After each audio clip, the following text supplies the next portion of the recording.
I invested everything in the National Police Service.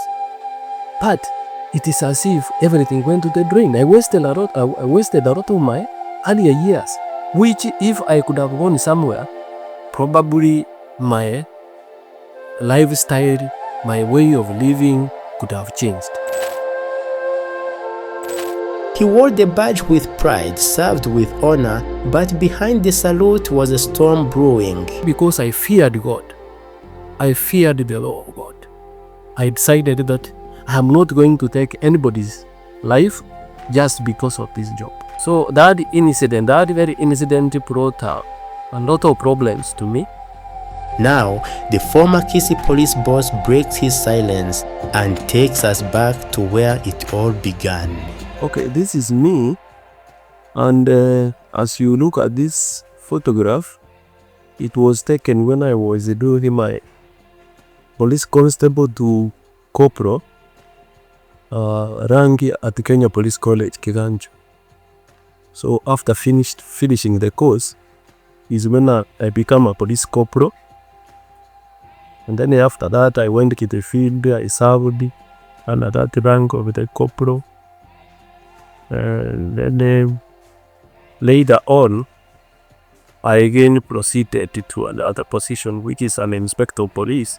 While in the field is when I was now confirmed or appointed to a substantive position, to a full inspector of police.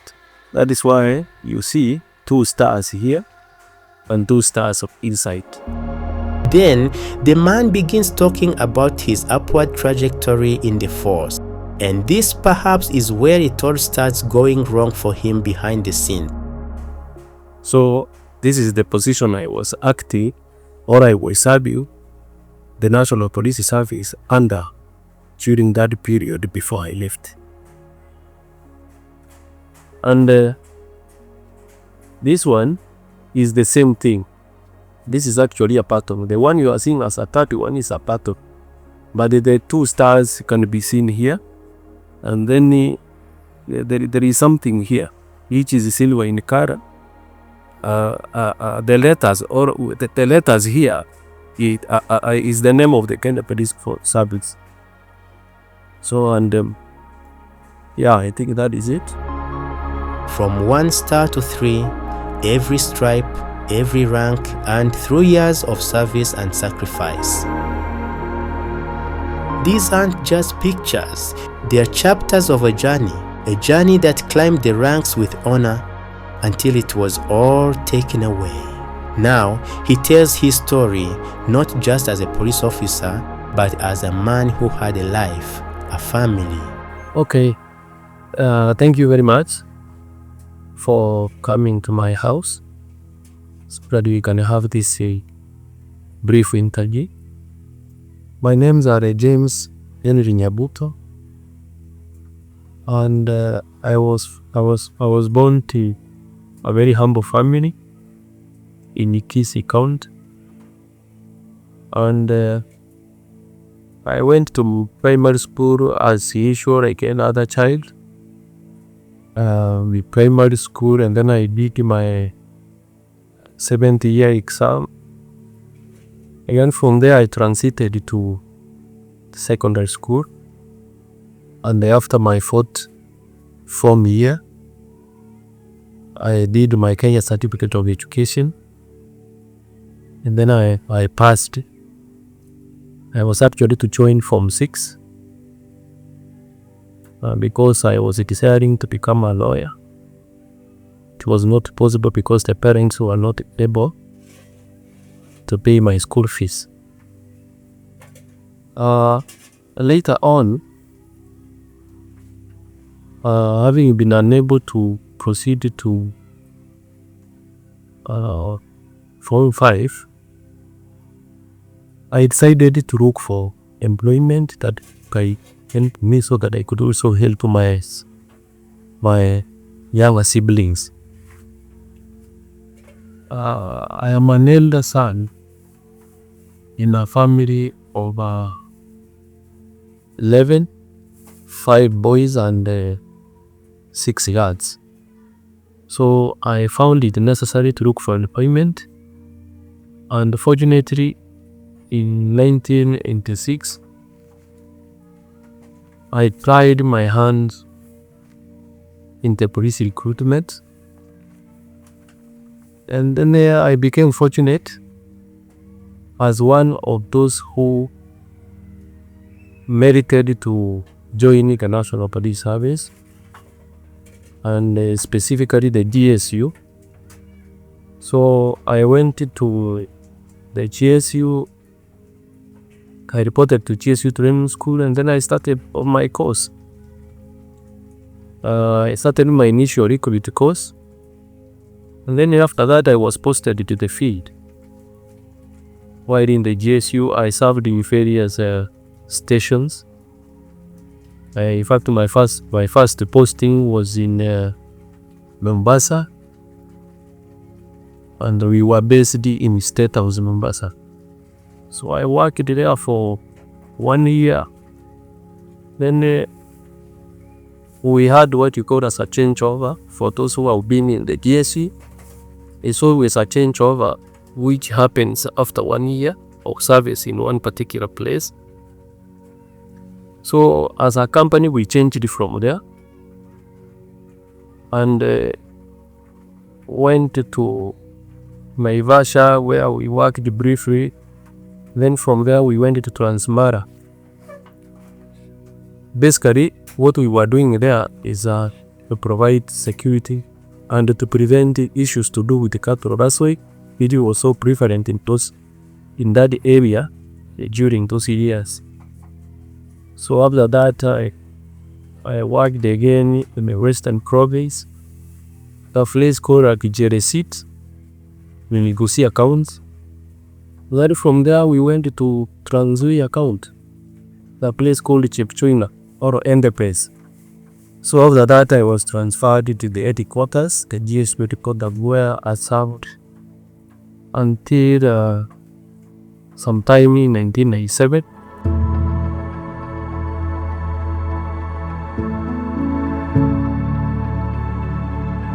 Before the uniform and the rank, he was a boy from rural Kenya, one of 11 siblings shaped by discipline and duty. When his mother passed, he didn't chase promotion. He chose family, transferring roles to care for his younger ones. Because before he was an inspector, he was a big brother, and that made all the difference. After that, I had to start attending interviews with my immediate seniors. So later on, after some interviews, I was nominated to attend a police constable to corporal promotion course, Kenya Police College, Kiganjo, which is actually in the outskirts of Nyeri town. So I went there.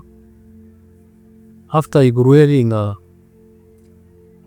course, I was later made up to a corporal, to a police corporal, and then I was posted back to the field where I worked some time. I did not work in that position for long. And then I attended other interviews, and because I had passed all the exams, all the police exams, I again attended another interview. They call it other ranks. That is a rank below the senior sergeant up to constable. That is what is called as the other ranks. So it was an other ranks to inspector of police course, and I was told that I was successful in that interview. Then I was told that I should continue working hard as I wait for an opportunity to go to Kenya Police College, which I went there. I went in 2004. In 2004, I was in Kiganjo Police College. Again, pursuing this course, which was a prerequisite for me to be appointed an inspector of police. And later on, things worked out. Then I was made up to an inspector of police. I was wearing one star here and another star here, signifying that I was acting as an inspector of police. I was not fully an inspector of police by them, which was in the same year. So it was in the same year, 2004. And after a few months, I think about 6 months, I was now confirmed in my appointment as a substantive inspector of police. And I started donning 2 stars here on my shoulders, as you have seen on those photographs and I've shared. After that, I continued again working hard. Then later on, I attended investigations courses. The first one was an investigations course, which I did in 2005 at the CID training school here in Nairobi. And after that, I qualified, I was certified, and then I went back to the field. During that time, I was appointed an OCPP, Officer Commanding Police Post. And then from there, my seniors felt that I was eligible to become a court prosecutor. Then I was nominated to become one of the students who were also attending another course at CID training school, which I did and came out successful.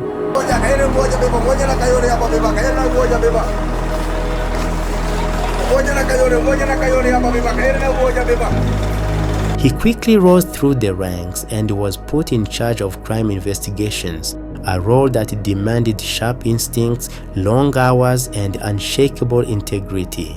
His performance didn't go unnoticed. Soon after, he was transferred to the Department of Criminal Investigation, a post that came with even higher stakes and heavier expectations. But not everyone welcomed him. From day one, his new superior made things weird. A power tussle was underway. Later on, I was now transferred to the DCI, and I was made up to a court prosecutor. And I was posted to somewhere in Kitui, a place called Mutomo. So that is where I was operating. But upon reporting to Kitui, I realized that the court at Mutomo was operating only on Fridays. So my immediate supervisor, who was there, in this particular case, he was the DCIO, who is an equivalent of the current CCIO. That is the county criminal investigations officer. So I reported to him. He's the one who received me, and he was a gentleman I had worked with in another station previously, until we had DVAC. That station, I didn't consider that to be a problem to my being posted there or working under that station. So he told me that I was to remain in the Kitui Law Court, which was a senior resident magistrate's court. And then he told me that I was to operate from Kitui to go to Mutomo on Fridays. Actually, we were traveling on Thursdays.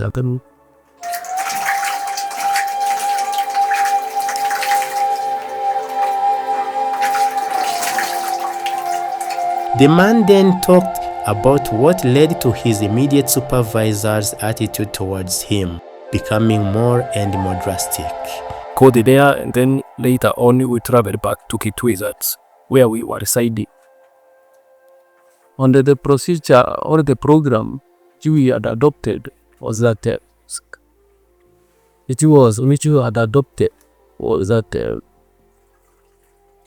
the duty magistrate who was to go to Kitui was also to travel from Kitui to those sites So I was operating with him, accompanying him in the judiciary vehicle, traveling to Bitomo, and then we conduct the business for the day, and then they came back. So later on, I started seeing some frustrations where I was being. I started witnessing some frustrations from my immediate supervisor. So I wondered, because going to Mutomo, I was supposed to go there and spend a night in a lodging, so that in the morning we can go into our code businesses. So this continued for some time. Then I realized that this guy, my immediate supervisor, because I had differed with shoes in another station, my conscience told me that probably this guy is out to revenge. He's out to settle some scores with me. But I told my God that I came here to work, and I was expecting and praying that God will prevail on whatever was happening. So I continued. And then at some point, because I was alone in the previous station at work, because I was also required to go back and attend to those cases that I had investigated, and were active in courts of law. So as an investigating officer, I was supposed to travel back. This is the time now I confirmed that this guy was completely against me, and he was out up to something. So one time he gave me permission after I was summoned to go and attend court. Then unfortunately, when I was traveling back from that station, coming back to Melo, the vehicle in which I was traveling stalled on the road from midday to around 4 or 5 p.m. That is when it was fixed, and then we started our journey back to Nairobi.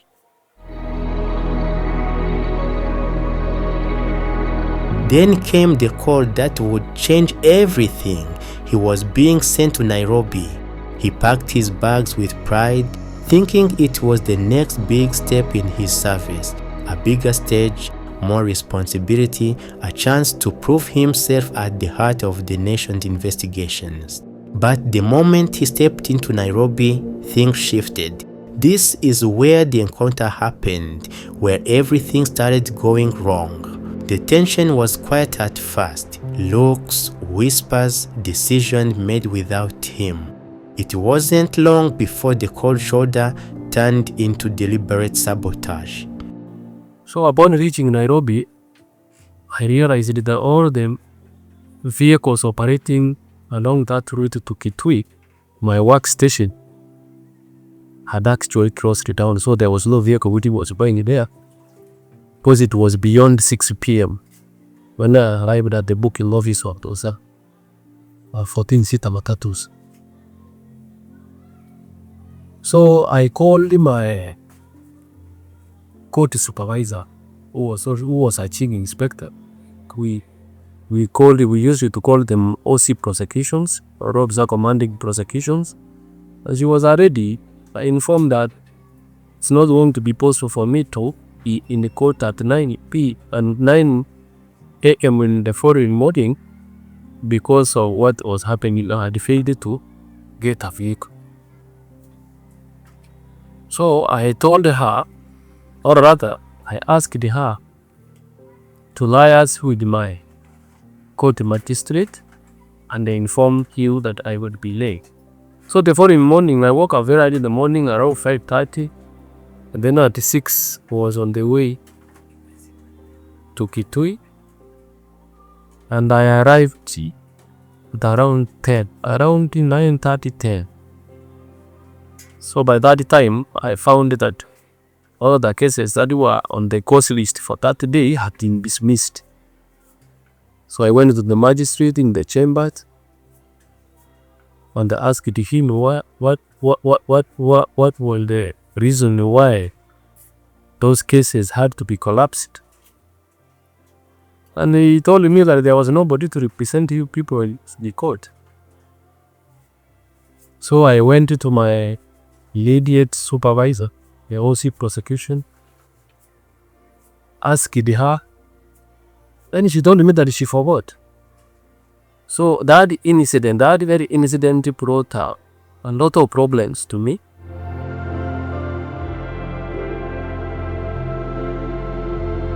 Then the elections happened and the country erupted. Civil unrest engulfed eastern Kenya where he was stationed.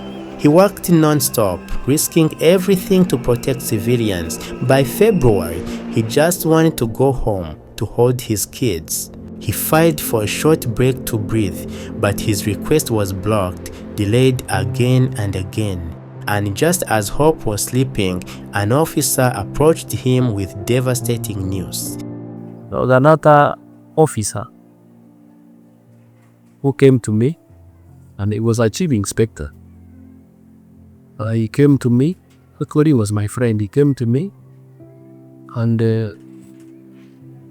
broke a very unfortunate information to me that my second immediate supervisor had planned it to ensure that I was punished again. So I tried to reason with him because he had what he called as he was notifying me, and the notification in the police were given the form of a hard copy or a hard paper where you are supposed to sign.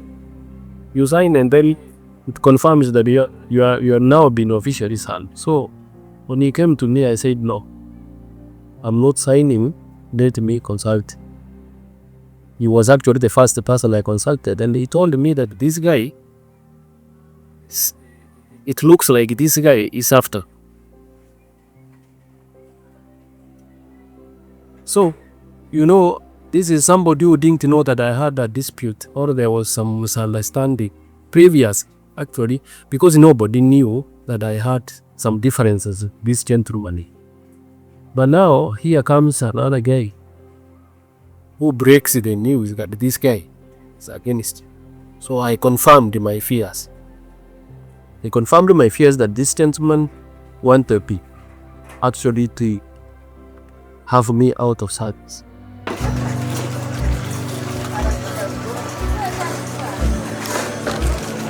The officer's message was clear. His superior wanted him silenced and not transferred. Silenced. Suddenly, it all made sense. The delays, the blocked leave, the pressure. It wasn't about rules, it was retaliation. He'd refused to sign a document that clashed with his conscience, and that defiance made him a target. So he fought back, penning a protest letter, delivering it directly, then escalating to the chief inspector. He wasn't backing down. Also found that his hands were also tied and he could not help. He told me that the OSPD are sanctioned. The OSPD has also agreed with this guy that you must be punished.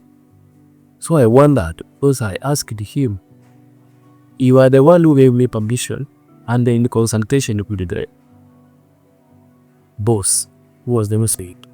How come that you are now disowning me and you people want me to be punished? And it was barely 3 months. It was barely actually 2 months before I received the last warning. So that forced me to do a letter of protest, thinking that maybe someone somewhere could listen to my cry. And nobody ever listened. No one listened. Not his bosses, not the system, not even the people he'd once protected. His protests were met with silence. He tried the police, the press, but doors shut before he could speak. By 2008, he faced a harsh truth. This might never be resolved. Struggling to feed his kids, he asked only for his certificate of service, something to keep them in school. But the force denied him, claiming a forged letter voided his dues.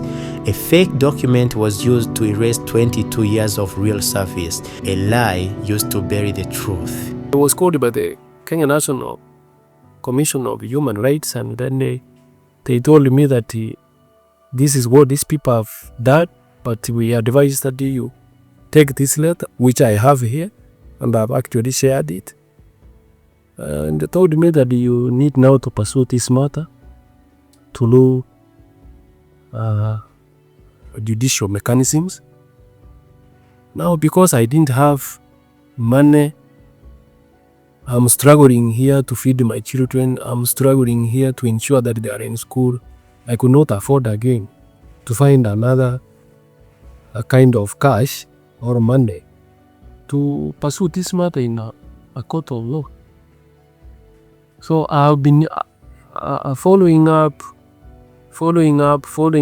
writing letters. I've written so many letters since that time to date. I've been writing so many letters. Others I've never been replied to. The only reply I got was from the DCI, and that's the second one was from the National Police Service Commission. Like the rest of the officers, I've never received any response or any write-up, though I've given them several letters. We often see people lash out at their bosses or themselves in anger at this level of injustice. Did you feel the same? First of all, I want to confirm to members of the National Police Service Commission, members of the National Police Service, members of the DCI, that whatever that is happening is a making of the senior officers. When you hear that a junior officer has picked up arms and has gone full scale fighting his senior officer, it is because of this kind of attitude. So my appeal to all the senior police officers in Kenya, all the senior officers, because at some point they were also junior. They started where we started. They started where these other officers started. It's only by the grace of God that they have been given those positions. And those positions they have been given, they are not to just satisfy themselves. It is there for service. Because that is what the word of God says. Me, I'm born again.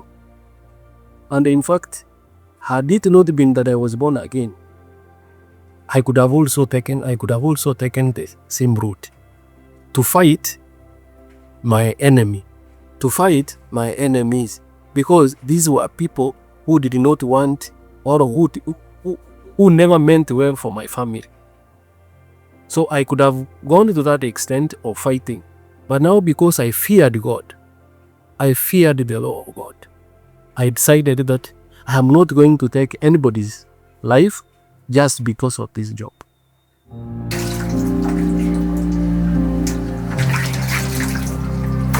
Now, with nowhere else to turn, he makes one final appeal to the highest office in the land, to the president, not for favors, not for pity, but for justice. A man who served his country for 22 years, who rose through the ranks with discipline and honor, is now asking for a chance to rebuild what was taken from him.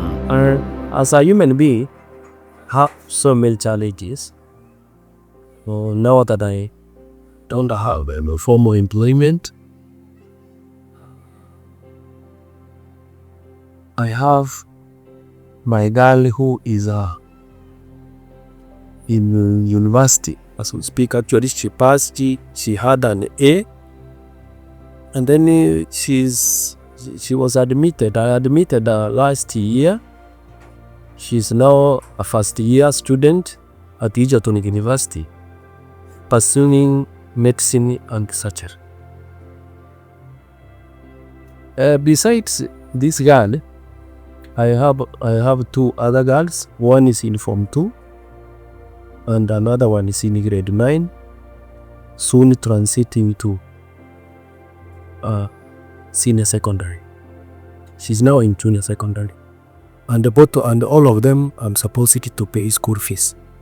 Although they cannot continue with their education if school fees is not paid.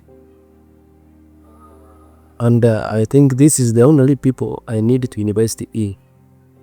The others whose education was affected, they are now grown up.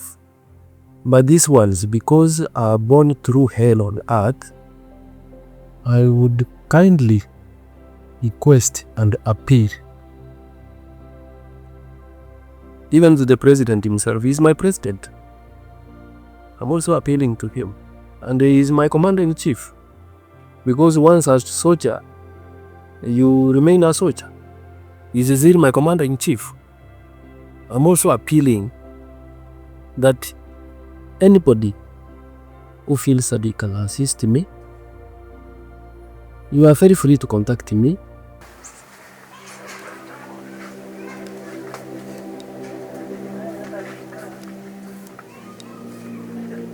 He isn't asking for more than he's owed, only what is right, so he can feed his children, send them to school, stand on his own feet again, because no one who gives their life to serve this nation should be left to suffer in silence. I joined the National Police Service when I was very young. I was a very young boy when I joined the National Police Service. Very young boy. And I invested everything in the National Police Service. But it is as if everything went to the drain. I wasted a lot of my earlier years. Yeah? I wasted a lot of my years, which if I could have gone somewhere, probably my lifestyle, my way of living could have changed. The lives of my kids whose education was affected because of this, I don't know whether they will recover. I don't know whether they will, because they also knew I was with my son, one of my sons, when I went to one of the senior officers, and this man mentioned it before my son, that you must not mix issues to do with your family with the work. So I wondered, why? How? Because I'm working because of these kids. And then my children, or my son, up to date, he remembers, and he tells me that, these people are very evil. These people are very evil, because if they weren't evil, then they could not have done what they did to you.